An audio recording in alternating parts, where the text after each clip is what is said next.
আবারও একটি রবিবারের গল্প নিয়ে চলে আসলাম। তো আমি রবিবার কি কি রান্না করলাম সেটাই তোমাদের সাথে শেয়ার করছি। আজ রান্না করব নিরামিষ চাল কুমড়ো।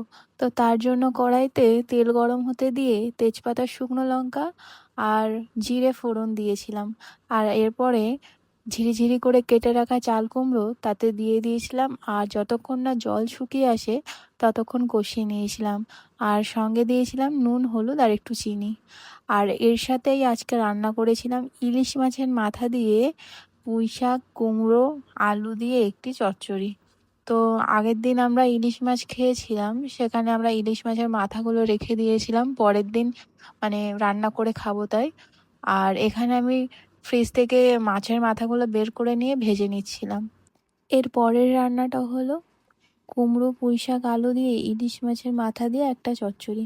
তো আমি তেলের মধ্যে 5 ফোড়ন দিয়ে পেঁয়াজ, লঙ্কা, টমেটো ভালো করে ভেজে নিচ্ছিলাম। পেঁয়াজ, লঙ্কা, টমেটো ভালো করে ভাজা ভাজা হয়ে আসলে আগে থেকে কেটে রাখা কুমড়ো, আলু অ্যাড করে দিচ্ছিলাম।